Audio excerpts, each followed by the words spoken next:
얘들아 안녕, 임채영 과학쌤입니다. 자, 이번 영상에서는 우리가 통합과학 첫 번째 단원 물질과 규칙성의 가장 첫 시작이죠. 우주의 시작과 원소의 생성에 대해서 한번 알아보도록 하겠습니다.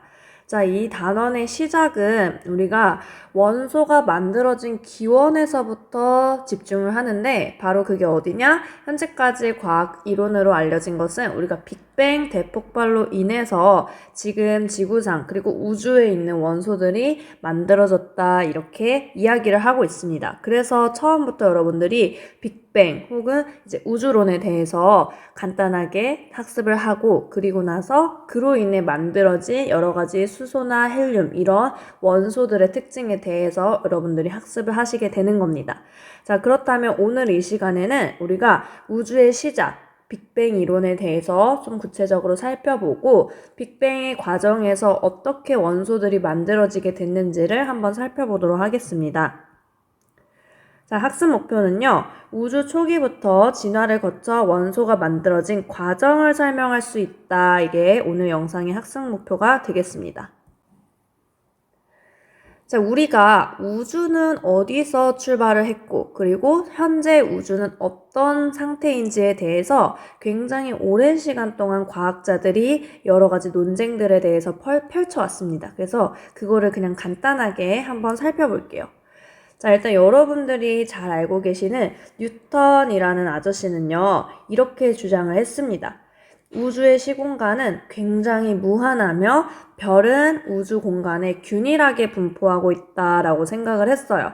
자, 그리고 케플러라는 과학자가 이제 여러분들이 앞으로 배우시게 될 건데 우리가 케플러는 천문학에서 굉장히 유명한 과학자예요. 그래서 케플러 법칙이 만들어질 정도로 굉장히 유명하신 분이다 이렇게 생각하시면 되겠는데요.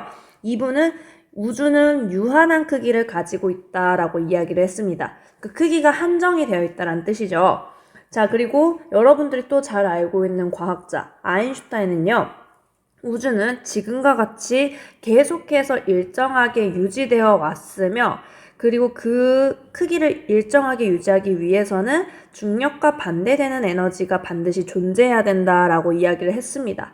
그래서 우리가 이렇게 일정하게 유지된다는 이론을 정적 우주론이라고 이야기를 합니다. 정지되어 있는 상태, 움직이지 않는 상태로 일정하게 유지된다는 거예요.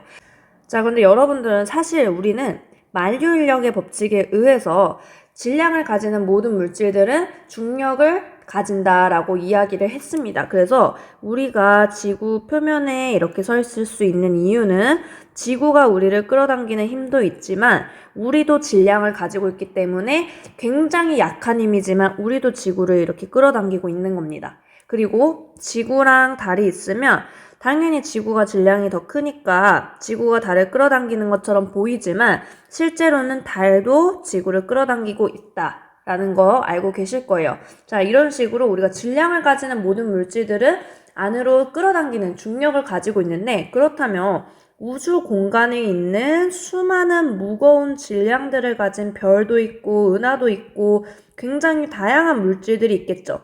자, 그럼 이 친구들이 서로 끌어당기게 되면 언젠가는 우주가 수축하는 힘에 의해서 쪼그라들지 않을까 이렇게 생각을 할 수가 있는 거예요. 그런데 아인슈타인 같은 경우에는 일정하게 유지돼야 된다고 했잖아. 그러니까 이 힘에 반대되는 어떤 에너지가 있을 것이다. 우리가 모르는 중력으로는 설명할 수 없는 어떤 에너지가 있을 것이다 라고 생각했고요. 그래서 우주상수라는 값을 방정식에다가 대입을 합니다.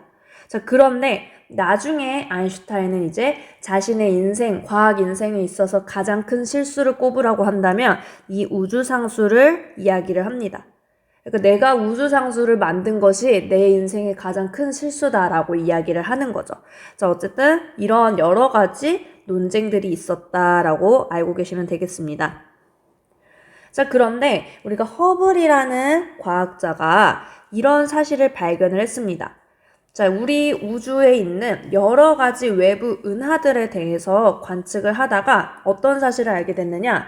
멀리 있는 은하일수록 더욱더 빠른 속도로 멀어지고 있음을 발견을 하게 됩니다. 자, 그래서 이 그림을 보시면 이 허블의 법칙이라는 요 그래프를 보시면 거리가 멀어질수록 은하들이 멀어지는 후퇴 속도가 훨씬 더 값이 커지는 것을 관찰을 할 수가 있습니다. 멀리 있는 애들일수록 더 빠르게 멀어지고 있다, 이 얘기예요. 자, 이걸 바탕으로 여러분들이 뭐를 이해하실 수 있느냐? 우주는 팽창하고 있다라는 얘기입니다. 계속해서 멈춰있는 상태가 아니라 팽창하고 있으며 그리고 모든 은하들은 서로 멀어지고 있다라는 것을 허블의 발견을 통해서 알아내게 된 것이죠.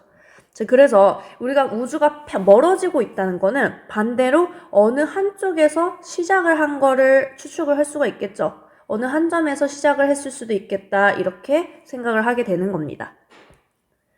자, 그리고 나서 우주 배경 복사라는 것이 관찰이 됨으로써 우리가 지금까지 빅뱅 이론에 대해서 훨씬 더 많은 힘이 쏠리고 있는데요. 그 과정에 대해서 한번 알아보도록 하겠습니다. 자, 우주의 기원을 둘러싸고 수많은 논쟁들이 있었는데요. 이제 시간이 지나면서 그리고 여러 가지 발견들이 계속해서 증거로 작용을 하면서 점점 더 우주론이 발전을 하게 됐습니다. 선생님이 아까 아인슈타인의 이야기를 할 때 정적 우주론에 대해서 이야기를 했습니다. 얘는 우주가 일정하게 유지되어 있다. 지금 그 상태를 계속해서 유지하고 있다라는 이론이었으면요. 이와 반대로 우주는 움직이고 있다라는 게 바로 동적 우주론이 되겠습니다. 그리고 현재까지 이 동적 우주론은요, 크게 두 가지로 정상 우주론과 그리고 빅뱅 우주론으로 나뉩니다. 빅뱅 우주론. 자, 그렇다면 지금부터 각각의 우주론에 대해서 한번 살펴보도록 하겠습니다. 자, 일단 빅뱅 우주론의 가장 대표적인 과학자라고 하면 우리가 가모프라는 사람이 있습니다. 자, 이 사람이 어떤 주장을 했는지 살펴볼게요. 우주는 점과 같은 상태에서 현재의 크기까지 팽창했습니다. 자, 그리고 우주 초기의 빛이 현재에도 우주를 떠들고 있을 것이다 라고 이야기를 합니다. 어느 한 점에서 우주가 갑자기 팽창을 빡 한 거예요. 그리고 나서 지금까지 이렇게 점점 그 크기를 키워오고 있다라고 주장을 한 거고요. 자, 정상 우주로는 대표적인 과학자가 호일이라는 과학자가 있습니다. 자, 이 과학자는 뭐라고 이야기했느냐? 우주는 과거에도 현재와 같은 밀도를 유지하고 있었다라고 이야기를 합니다.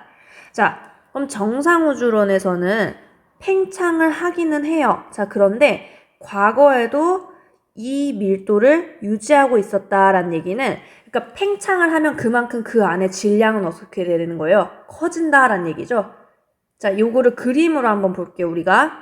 자, 이렇게 한번 설명을 해보도록 하겠습니다. 지금 이게 우리가 좀 초기라고 한다면 이게 팽창한 직후가 되겠죠. 자, 얘가 후라고 하겠습니다. 지금 팽창해서 둘이 사이즈는 똑같아졌어요. 자, 그런데 보시면 가모프의 우주 모형, 즉 빅뱅 이론 같은 경우에는 한 점에서 팽창하면서 이 은하들이 혹은 천체들이 서로 더 멀어지고 있다라는 것을 그림을 통해서 확인을 할 수가 있는 겁니다.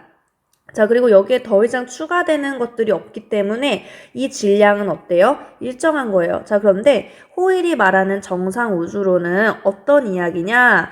자, 지금 보시면 부피가 늘어났어요. 근데 부피가 늘어났지만 밀도는 어떻게 돼야 돼요? 일정해야 되는 거야. 그러니까 질량이 어떻게 돼야 된다? 증가를 해야 되는 겁니다. 자, 그럼 질량이 증가하려면 당연히 이 우주 안에 있는 여러 가지 천체 물질들이 어떻게 된다? 늘어나야만 하는 거예요. 그래서 이 친구들이 훨씬 더 빼곡하게 들어차 있는 것을 관찰을 하실 수가 있는 겁니다. 만약 여기서 더 팽창을 해. 그러면 여기에서 또 뭔가 새로운 천체들이 만들어져서 똑같은 밀도를 유지하게끔 팽창을 하고 있다는 얘기입니다. 반면에 가모프의 우주 모형, 빅뱅 우주론은 팽창을 하지만 어떻게 된다? 얘네가 이미 만들어진 애들 사이에서 그냥 팽창이 일어나기 때문에 밀도는 줄어들게 되는 거죠. 자, 그래서 다시 정리를 해보면 우주의 크기는 둘 다 팽창한다는 거는 똑같아요. 자, 왜 그러느냐? 아까 여기에서 얘기한 것처럼 우리가 정적 우주로는 아예 크기 자체가 일정한 거고요. 동적 우주로는 얘가 움직이는 거예요. 그치? 그래서 우리가 팽창한다라고 생각을 하는 겁니다. 우주 자체가. 자, 그런데 그 팽창할 때 내부에서 어떤 일이 일어나느냐에 따라서 이제 나뉘게 되는 거죠. 자, 우주의 크기는 팽창하는 거고, 그 다음에 우주의 질량은요, 빅뱅 우주론 같은 경우는 일정합니다. 처음에 만들어진 그 질량이 그대로 일정하게 유지가 되면서 거리가 멀어지는 거지. 팽창을 하니까. 자, 반면에 정상 우주론에서는 질량이 증가한다. 새로운 물질들이 계속 만들어지면서 밀도를 일정하게 유지시킨다라는 얘기입니다. 자, 부피는 늘었는데 질량은 일정하니까 밀도는 어떻게 되겠어요? 빅뱅 우주론에선 밀도는 감소하는 거예요. 자, 그리고 정상 우주론에서는 밀도가 일정하다. 자, 그리고 온도도 한번 보도록 하겠습니다. 온도는요, 정상 우주론에서는 온도가 일정하다라고 이야기를 하지만 빅뱅 우주론에서는 온도 또한 점점 줄어들고 있습니다. 부피가 점점 더 커지면서 밀도는 줄어들고 전체적인 에너지가 이제 감소하게 되면서 온도가 줄어든다 이렇게 생각을 하는 거죠. 자, 그런데 이 논란을 완전히 끝낼 관측이 발견이 된 겁니다. 자, 1962년에 펜지아스랑 윌슨이라는 사람들이 지상에 있는 전파망원경을 이용해서 이러한 형태의 전파를 관찰을 했습니다. 어떤 전파냐? 굉장히 분명히 이 방향에 아무것도 없는데 뭐가 소리가 들리는 거예요. 망원경에서. 자, 그리고 나서 그 소리를 계속해서 관측을 했는데 여기저기서 같은 전파가 들어오는 것을 관찰을 한 겁니다. 그리고 나서 우리가 인공위성들이 점점 더 이제 발전을 하게 되면서 현재까지 이렇게 우주 배경 복사라는 물질 그 전파가 이렇게 관찰이 된 거예요. 여러분들, 여기서는 굉장히 미약하지만 점점 갈수록 이제 구체화되고 선명하게 나타나는 것을 볼 수가 있습니다. 자, 그래서 이 우주 배경 복사가 뭐냐라고 한다면 우리가 지금 우주에 있는 가장 끝 배경이에요. 말 그대로 우리 우주가 어떠한 공간이 이렇게 있다고 한다면 그 배경, 요 배경에 존재하고 있는 빛에서 나오는 전파다라고 생각하시면 되겠습니다. 됐죠? 그렇기 때문에 이 전파의 온도, 빛의 온도를 재봤더니 3켈빈이에요, 여러분들. 자, 우리가 켈빈은 절대 온도의 단위죠. 자, 그러면 여러분들이 흔히 알고 있는 섭씨 온도, 우리가 이런 단위를 씁니다. 자, 섭씨 온도에서 얘를 절대 온도로 바꾸기 위해서는 우리가 숫자를 좀 다르게 해줘야 되는데요. 절대 온도를 T라고 했을 때 섭씨 온도를 C라고 한다면 이 절대 온도는 섭씨 온도에다가 273.15를 더한 값이 바로 절대 온도가 되는 겁니다. 그렇기 때문에 얘가 3K가 되려면 여러분들 얘는 어떻게 돼야 되는 거예요? 마이너스 270은 돼야지 270도는 돼야지 3켈빈이 나올 겁니다. 그쵸? 그 말은 여기에서 나오는 빛의 온도는 굉장히 저온 상태다라는 얘기입니다. 굉장히 차가운 빛이다라는 거예요. 됐나요? 자, 그러면 얘가 왜 만들어지고 왜 관측됐는지를 한번 다시 살펴볼게요. 자, 가무프의 빅뱅 우주론에 따르면 빅뱅 이후에, 그러니까 팽창이 일어나면서 우주가 온도가 낮아지게 되죠. 자, 우주가 식으면서 이때 원자핵과 전자가 결합을 하게 됩니다. 조금 있다가 우리가 배울 거예요. 자, 그런데 에너지가 줄어들어 우주가 식으면서 원자핵이랑 전자가 이제 서로 결합하게 되는 거예요. 자, 그런데 그렇게 되면서 원자핵은 플러스고 전자는 마이너스였잖아. 근데 얘네가 결합하니까 중성이 되는 겁니다. 그건 이해하셨죠? 자, 그래서 수소 원자랑 헬륨 원자를 형성함으로써 빛이 방해받지 않고 퍼져나갈 수 있게 되는 겁니다. 자, 그래서 원래 우리가 이렇게 플러스 극이랑 마이너스 극을 띄고 있을 때는요, 이 빛을 이루고 있는 광자 역시 얘네한테 자꾸 발목이 막 잡히는 거야. 플러스 이온들이 막 붙잡고 마이너스 이온들이 붙잡고 하니까 나는 빨리 가고 싶은데 빛은 직진하는 성질이 있다 그랬잖아요. 가고 싶은데 얘네가 막 붙잡고 있어서 굉장히 어떻게 보면은 그 자유롭게 이동하지 못하는 상태였습니다. 빛이 이동하지 못한다는 거는 우리가 그 빛을 볼 수 없는 거랑 똑같은 거예요. 자, 그런데 얘네가 방해를 해주던 친구들이 둘이 결합을 해서 중성이 원자를 만든 거잖아요. 그러니까 방해를 하던 친구들이 사라진 거죠. 장애물이 사라진 거니까 빛이 다시 쭉 이동할 수가 있게 된 겁니다. 그리고 이때 퍼져나간 빛이 지금 여기 경계에서 관측이 된다라는 얘기고요. 이때의 빛이 현재 우주 전역에서 모든 방향에서 관측이 된다는 얘기입니다. 자, 그 전파 형태로 관측되며 이를 우리가 우주 배경 복사라고 이야기를 한다. 이렇게 생각하시면 되겠습니다.